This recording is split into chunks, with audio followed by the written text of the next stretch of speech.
नमस्कार दोस्तों, स्वागत है आपका डायनेमिक डीके में daily news with Dinesh Kumar के। आज के वीडियो में हम बात करने वाले हैं 9 जुलाई 2020 की इंपॉर्टेंट न्यूज़ के बारे में।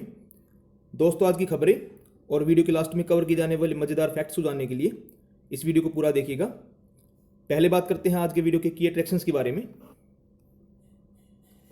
हमारे आज के वीडियो में प्रधानमंत्री उज्ज्वला योजना, प्रधानमंत्री Awas Yojana, the oriental insurance company limited, national insurance company limited, United India insurance company limited, credit guarantee fund trust for micro and small enterprises, Indian council of medical research, khadi and village industries commission, enforcement directorate तथा world health organisation जैसी संस्थाओं का जिक्र आया है, जिसे मैंने brief introduction के साथ स्लाइड्स में ही अलग कलर में हाईलाइट कर दिया है।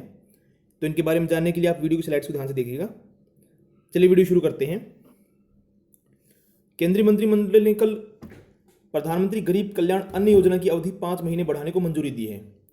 सूचना और प्रसारण मंत्री प्रकाश जावड़ेकर ने कल नई दिल्ली में बताया कि इस योजना के अंतर्गत जो बेनिफिशियरीज होंगे उनके उस परिवार के प्रत्येक सदस्य को हर महीने 5 किलोग्राम गेहूं या चावल 5 महीने तक दिया जाएगा और 81 करोड़ लोगों को 5 किलो प्रति व्यक्ति मुफ्त अनाज मिलेगा।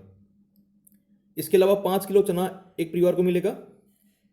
2 फेजेज की इस योजना से लॉकडाउन के दौरान प्रभावित गरीबों को बहुत फायदा होगा। प्रधानमंत्री नरेंद्र मोदी ने पिछले महीने की 30 तारीख को मन की बात कार्यक्रम में इस योजना की अवधि बढ़ाए जाने की घोषणा की थी। उन्होंने कहा था कि देश में गरीब और जरूरतमंद व्यक्ति भूखे नहीं रहेंगे और मौजूदा कोविड महामारी के समय बारिश और आने वाले त्योहारों के मौसम के दौरान उन्हें मुफ्त राशन प्रदान किया जाएगा। फाइनेंस मिनिस्टर निर्मला सीतारमण ने देशव्यापी लॉकडाउन शुरू होने के बाद योजना के पहले चरण की घोषणा की थी। इसके तहत इस साल अप्रैल से 3 महीने के लिए मुफ्त अनाज उपलब्ध कराने की बात की गई थी। ये जो सेकंड फेज होगा ये जुलाई से शुरू होकर 30 नवंबर तक चलेगा और इस चरण के दौरान 200 लाख मीट्रिक टन गेहूं, चावल और 9,78,000 मीट्रिक टन चना डिस्ट्रीब्यूट किया जाएगा। प्रधानमंत्री गरीब कल्याण अन्न योजना पर लगभग 1,50,000 करोड़ रुपये का खर्च होगा। इस एक्सटेंडेड योजना का सारा खर्च केंद्र सरकार वहन करेगी और इन 5 महीनों के दौरान चने के निःशुल्क वितरण से जो लाभार्थी होंगे उनको प्रोटीन की पर्याप्त उपलब्धता सुनिश्चित हो सकेगी। नेक्स्ट खबर है, इस कैबिनेट की मीटिंग जो अलग और डिसीजन लिए गए उनके बारे में बात कर लेते हैं हम लोग। सरकार ने प्रधानमंत्री उज्ज्वला योजना के लाभार्थियों को रसोई गैस के 3 सिलेंडर मुफ्त देने की समय सीमा बढ़ा दी है। कल नई दिल्ली में पत्रकारों से बातचीत के दौरान केंद्रीय मंत्री प्रकाश जावड़ेकर ने कहा कि लाभार्थी इस साल सितंबर तक मुफ्त सिलेंडर उसका लाभ उठा सकते हैं। इसके लिए 13,500 करोड़ रुपए खर्च होंगे। एक और डिसीजन लिया गया। मंत्रिमंडल ने कर्मचारी भविष्य निधि के 24% योगदान को जून से अगस्त तक 3 महीने बढ़ाने की मंजूरी दी है। इस योजना पर 4,860 करोड़ रुपए खर्च होंगे। इससे देश के 72 लाख से अधिक कर्मचारी लाभान्वित होंगे। श्री जावड़ेकर ने कहा कि सरकार कर्मचारी और नियोक्ता दोनों के लिए योगदान देगी, यानी कि यहाँ पर जो गवर्नमेंट है वो न केवल एम्प्लॉय का बल्कि एम्प्लॉयर का कंट्रीब्यूशन भी खुद ही देने की बात कर रही है। अगला डिसीजन गवर्नमेंट कर रहा है। यहाँ पे कैबिनेट ने प्रधानमंत्री आवास योजना के तहत सब प्लान के रूप में गरीबों और शहरी प्रवासियों के लिए किफायती किराए के आवास परिसरों के निर्माण को भी मंजूरी दी है। इस योजना के तहत लगभग 3,50,000 लोगों को 1,08,000 सिंगल बेडरूम फ्लैट दिए जाएंगे। उसके अलावा कैबिनेट ने सार्वजनिक क्षेत्र की 3 जनरल इंश्योरेंस कंपनियों में पूंजी लगाने को भी मंजूरी दी। श्री जावड़ेकर ने बताया कि इसके तहत oriental insurance company limited, national insurance company limited और यूनाइटेड इंश्योरेंस कंपनी लिमिटेड जो है उसमें 12,450 करोड़ रुपए का निवेश किया जाएगा। इसके अलावा केंद्रीय मंत्रिमंडल ने कल एक नई पैन इंडिया सैंडल स्कीम जिसका नाम है एग्रीकल्चरल इंफ्रास्ट्रक्चर फंड उसको मंजूरी दी। इस योजना के तहत फसल के बाद प्रबंधन के लिए व्यवहारिक परियोजनाओं में निवेश के लिए एक मध्यम और दीर्घकालिक ऋण वित्त पोषण की सुविधा दी जाएगी। कृषि और किसान कल्याण मंत्री नरेंद्र सिंह तोमर ने कहा कि ये योजना बहुत क्रांतिकारी साबित होगी। यह योजना भारत के कृषि क्षेत्र में आमूलचूल बदलाव लाने में सहायक होगी और इसमें 1 लाख करोड़ के जो ऋण होंगे वो बैंक, वित्तीय संस्थाओं द्वारा, cooperative society, farmers production organisation, self help group, startup, कृषि उद्यमी या राज्य सरकारों की और अन्य एजेंसी द्वारा दी जाएंगी। इनमें 2 करोड़ रुपए के जो ऋण होंगे उनकी उपलब्धता होगी, लेकिन 2 करोड़ से अधिक भी बड़े प्रोजेक्ट बनाए जा सकते हैं। इस योजना की अवधि जो होगी वो साल 2020 से लेकर 2029 तक 10 सालों के लिए रहेगी। इसके तहत चालू वर्ष में 10,000 करोड़ रुपए की मंजूरी के साथ अगले 4 वर्षों में ऋणों का भुगतान किया जाएगा और अगले 3 वित्तीय वर्षों में 30,000 करोड़ रुपए डिस्ट्रीब्यूट किए जाएंगे। इस वित्त पोषण सुविधा के तहत सभी ऋणों में 2 करोड़ की सीमा तक प्रति वर्ष 3% का ब्याज अनुदान होगा, यानी 3% ब्याज की सब्सिडी इसमें मिलेगी। ये जो सब्सिडी होगी ये अधिकतम 7 सालों की अवधि के लिए उपलब्ध होगी। इसके अलावा जो एलिजिबल उधारकर्ता होंगे उन्हें 2 करोड़ रुपए तक के ऋण के लिए credit guarantee fund trust for micro and small enterprises योजना के तहत क्रेडिट गारंटी कवरेज उपलब्ध रहेगी। इस परियोजना से कृषि और कृषि प्रसंस्करण आधारित गतिविधियों द्वारा औपचारिक ऋण की सुविधा के माध्यम से ग्रामीण क्षेत्रों में रोजगार के कई अवसर पैदा होने की उम्मीद है। अगली खबर है, प्रधानमंत्री नरेंद्र मोदी जो हैं वो आज इंडिया ग्लोबल वीक 2020 का उद्घाटन समारोह जो है उसको संबोधित करेंगे। 3 दिन के इस वर्चुअल सम्मेलन का विषय है be the revival India and a better new world. इस आयोजन में 30 देशों से 5,000 वैश्विक भागीदार शामिल होंगे। इस कॉन्फ्रेंस के 75 सेशन को 250 वक्ता संबोधित करेंगे। इसमें विदेश मंत्री डॉक्टर एस जयशंकर तथा रेल और वाणिज्य और उद्योग मंत्री पीयूष गोयल, जम्मू कश्मीर के उपराज्यपाल जी.सी. मुर्मू, केंद्रीय गृह सचिव प्रीति पटेल, ईशा फाउंडेशन के संस्थापक सदगुरु, आध्यात्मिक गुरु श्री रविशंकर, ब्रिटेन के विदेश मंत्री डोमिनिक राब और भारत में अमेरिका के राजदूत केन जस्टर भी शामिल होंगे। बात करते कोविड-19 पर अपडेट की। देश में 4,56,831 कोविड रोगी उपचार के बाद स्वस्थ हो गए हैं। पिछले 24 घंटों में 16,883 रोगी स्वस्थ हुए और स्वस्थ होने की जो रेट है वो 61.53% हो गई है। स्वास्थ्य और परिवार कल्याण मंत्रालय के अधिकारी ने बताया कि पिछले 24 घंटों में 22,752 लोग इन्फेक्टेड हुए और अब इन्फेक्टेड लोगों की कुल संख्या 7,42,417 हो गई है। एक दिन में 482 लोगों की डेथ के साथ मरने वालों की संख्या 20,642 हो चुकी है।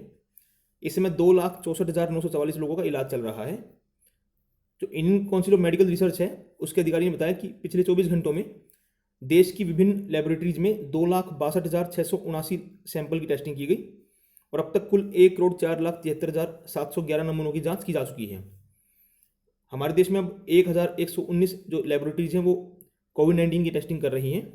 इनमें 795 गवर्नमेंट लैब हैं और 324 प्राइवेट सेक्टर की लैब हैं। नेक्स्ट खबर है, खादी ग्रामोद्योग आयोग जो है हमारा उसने खादी के मास्क की ऑनलाइन बिक्री शुरू कर दी है। देश के रिमोट एरियाज के लोग जो हैं वो वेबसाइट जो है इनकी www.kviconline.gov.in जो है उस पर ऑर्डर देकर इन्हें आसानी से खरीद सकते हैं। ये जो मास्क होंगे ये सूती और सिल्क के बनाए गए हैं। जो सूती मास्क होगा उसकी कीमत 30 रुपये और जो सिल्क से बना जो मास्क है उसकी कीमत 100 रुपये रहेगी। ऑनलाइन खरीद के लिए कम से कम 500 रुपये के मास्क खरीदने होंगे। आयोग के अध्यक्ष ने बताया कि मास्क की ऑनलाइन बिक्री का उद्देश्य जो है वो असली खादी के मास्क उपलब्ध कराना और खरीदारों को धोखाधड़ी से बचाना है। नेक्स्ट खबर है, एनफोर्समेंट डायरेक्टर जो है हमारी ईडी उसने भगोड़ा आर्थिक अपराध कानून के तहत हीरा व्यापारी नीरव मोदी की कल 329 करोड़ रुपए से अधिक की संपत्ति को कुर्क कर लिया। निदेशालय जो है वो पंजाब नेशनल बैंक के साथ धोखाधड़ी और मनी लॉन्ड्रिंग के आरोपों पर नीरव और उसके मामा मेहुल चोकसी की जांच कर रहा है। इन जो संपत्ति जब्त की गई है उनमें मुंबई में वर्ली इलाके में स्थित उनका उनके 4 फ्लैट हैं, समुद्र तट के पर उनका एक फार्म हाउस, अलीबाग में एक लैंड का प्लॉट है, राजस्थान के जैसलमेर में विंड मिल, लंदन में फ्लैट और यूएई में उनका एक रेजिडेंशियल फ्लैट है। इसमें बैंक जो जमा खाते हैं और शेयर भी शामिल हैं। पिछले साल मार्च में लंदन में गिरफ्तार होने के बाद नीरव मोदी जो है वो वर्तमान में ब्रिटेन की जेल में बंद है और उनके भारत प्रत्यर्पण की कोशिश की जा रही है। मई में ब्रिटेन की अदालत ने भगोड़े नीरव मोदी के प्रत्यर्पण मामले की सुनवाई स्थगित कर दी थी, जिस पर इस साल सितंबर में फिर से सुनवाई शुरू होगी। नेक्स्ट खबर है, मालदीव और श्रीलंका जो है दक्षिण पूर्व एशिया क्षेत्र के ऐसे पहले 2 देश बन गए हैं जिन्होंने चेचक और खसरा यानी कि मीसल्स और रुबेला बीमारी जो होती हैं उनके उन्मूलन का जो लक्ष्य है वो 2023 से पहले ही हासिल कर लिया है। ये घोषणा वर्ल्ड हेल्थ ऑर्गेनाइजेशन के दक्षिण पूर्व एशिया की क्षेत्रीय निदेशक डॉक्टर पूनम खेत्रपाल सिंह ने चेचक और खसरा के उन्मूलन के लिए क्षेत्रीय पुष्टिकरण आयोग की 5वीं बैठक के बाद की। डॉक्टर सिंह ने बताया कि सबके लिए स्वास्थ्य के लक्ष्य को हासिल करने के प्रयासों के तहत बच्चों को इन रोगों से बचाना महत्वपूर्ण कदम है। उन्होंने कोविड-19 महामारी से निपटते हुए बच्चों को जीवन रक्षक टीके लगाने के सदस्य देशों के प्रयासों की सराहना की। मालदीव में जो चेचक था उसका आखिरी मामला 2009 में और खसरे का अक्टूबर 2015 में सामने आया था। श्रीलंका में चेचक का आखिरी मामला वर्ष 2016 में और खसरे का मार्च 2017 में सामने आया था। तो चलो अच्छी खबर है कि यहाँ इन देशों से चेचक और खसरा जो वो एलिमिनेट हो गया है। दोस्तों ये थी आज की खबरें। बात करते हैं आज स्टैटिक फैक्ट्स के बारे में। आज 9 जुलाई है। 9 जुलाई 1877 को पहली बार विंबलडन चैंपियनशिप हुई। लंदन में the all England lawn tennis and cricket club द्वारा इसकी मेजबानी की गई। ये नाम केवल इंग्लैंड में हुई पहली टेनिस चैंपियनशिप थी, बल्कि ग्रैंड स्लैम जो टूर्नामेंट्स होते हैं उनकी शुरुआत भी यहीं से हुई है।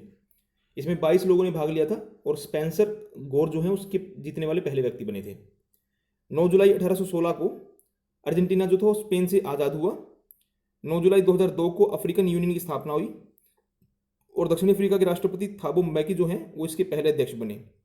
इसका जो मुख्यालय है वो इथियोपिया की राजधानी एडिस अबाबा में है। 9 जुलाई 2011 को सूडान से अलग होकर साउथ सूडान वर्ल्ड का सबसे नया देश बना। 9 जुलाई 2018 को वैज्ञानिकों ने दावा किया कि जो ब्राइट पिंक होता है वो वर्ल्ड का सबसे पुराना बायोलॉजिकल कलर है, जो मोरिटोनिया की जो टाउडेनी बेसिन में स्थित 1.1 बिलियन साल पुरानी मैरिन सेल रॉक के टीनी सायानो बैक्टीरिया द्वारा उत्पन्न किया गया। तो दोस्तों थी आज की खबरें और static facts. I hope you like the video. Please hit the like button, subscribe to my channel, share this video with all your friends and don't forget to press the bell icon. Thank you दोस्तों, bye.